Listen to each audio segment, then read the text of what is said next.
पाठिंबा दिलाय शिंदेला.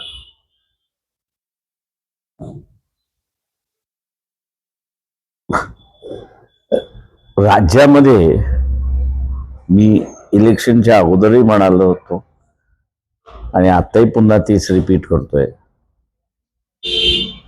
की कोण कसा फिरेल आणि कोण कसा पाठिंबा देईल हे जज करणं कठीण आहे. मनसेने एकनाथ शिंदेला पाठिंबा देणं, मी त्याच्यामध्ये असलेला असं गृहीत धरून चाललोय की इंडिकेशन एक आहे की त्याही आघाडीत काही खरं नाही.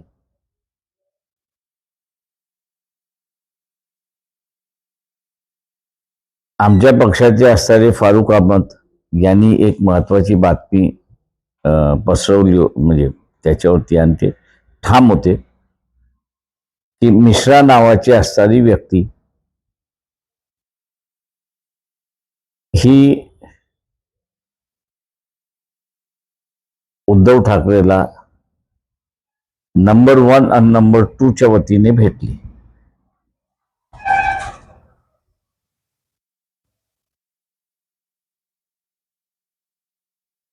आता ही आमच्या फारुख अहमदला मिळालेली माहिती खरी आहे असं मी त्या ठिकाणी मानतो. याचं कारण की मनसे आता वेगळं जायला लागले,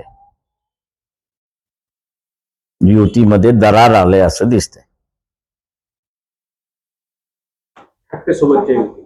हा, मी दोन्ही भावांच्या युतीमध्ये शादी एक से प्यार दूसरे से असं जर होणार असेल तर ती शादी कशी टिकणार?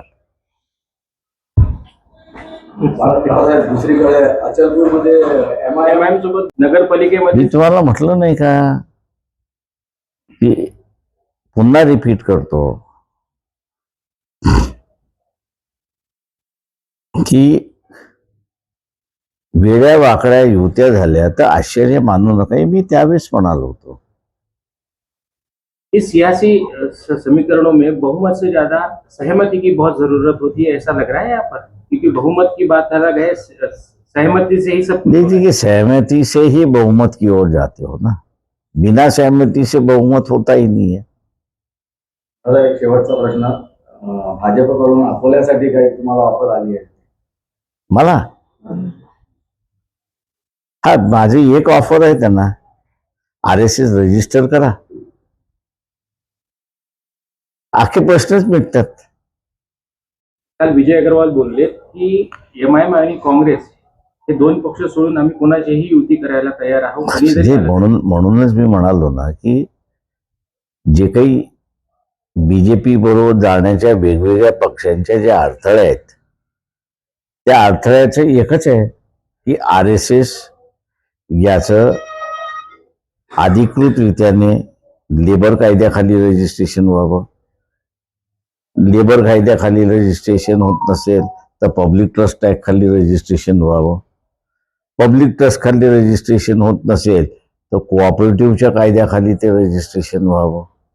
ते कोऑपरेटिव्हच्या कायद्याखाली रजिस्ट्रेशन होत नसेल तर राजकीय पक्षाच्या नावाखाली ते रजिस्ट्रेशन व्हावं, पण कुठेतरी रजिस्ट्रेशन व्हावं, एवढीच फक्त सगळ्या पक्षाची मागणी आहे. एक शेवटचा प्रश्न असा आहे की काय करतो? सगळे भेटायला आल्यानंतर मी त्यांना म्हटलं, तुम्ही आपसात चर्चा करा, आपसात पहिल्यांदा जुळतंय का बघा.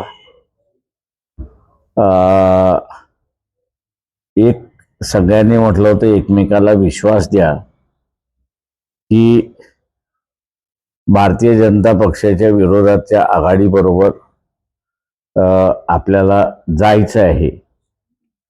हा विश्वास एकमेकाला दिलात तर पुढची चर्चा होऊ शकते. म्हणून आज नो बातमी, गोड बातमी असेल किंवा कडवट बातमी असेल ती उद्या 11 वाजता मी आपल्या सगळ्यांना सांगतो. नेमकी चर्चा काय झाली, इथपर्यंतच झाली? इथपर्यंतच झाली. प्रिन्सिपली जोपर्यंत ठरत नाही तोपर्यंत पुढं काहीच होत नाही. त्यांच्याकडे संख्याबळ आहे असं त्यांचं म्हणणं आहे. काँग्रेसचं संख्याबळ त्यांच्याकडे आहे, तुमची मदत पाहिजे एवढंच आहे त्यांचं. असं काही आमचं बोलणं झालेलं नाही. त्याच्यामुळे असं जे बोलणं झालं ते मी आपल्या पुढे मांडलं. अपक्ष उमेदवाराला काही तुम्ही आश्वासन दिलं आहे? आशिष पवित्रकारांना आश्वासन दिलंय का? आश्वासन दिलेलं आहे का काही, की जर समीकरण पूर्ण जुळलं, बहुमताचा मॅजिक आकडा जुळला तर मोठं पद मिळेल? असं कोणालाच आम्ही शब्द दिलेला नाही. माझं मुंबईमध्ये कल्याण महिला ओबीसी आरक्षण निघालेलं आहे महापौरासाठी. हा, आपण काय दावा करणार आहे?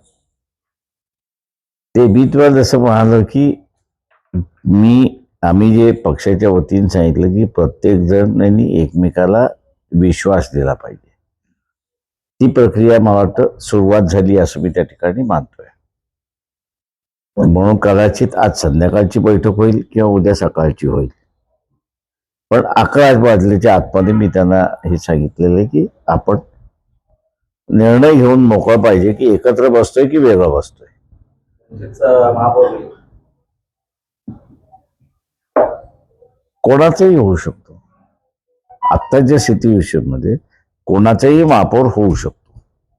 सर, काँग्रेसच्या अकोल्यातल्या भूमिकेला कसं पाहता तुम्ही, की त्यांनी म्हटलं आमच्याकडे सर्वाधिक नगरसेवक जरी असले तरी आमच्यासोबत जर भाजपला विरोधात बसायसाठी सर्व आले तरी आम्हाला कोणत्याही पदाची लालसा नाही, याकडे कसं पाहता? मी असं म्हणेन की त्यांच्या ज्या लिमिटेशन्स आहेत त्या लिमिटेशनला धरून त्यांनी योग्य निर्णय घेतला असं मी त्या ठिकाणी मानतो. सकारात्मक चर्चा होईल उद्या, काही गुड न्यूज मिळेल तुमच्याकडे? मी काय म्हणालो, 11 साडे11 वाजता मी सगळ्यांना निमंत्रण प्रेसला दिलेलं आहे.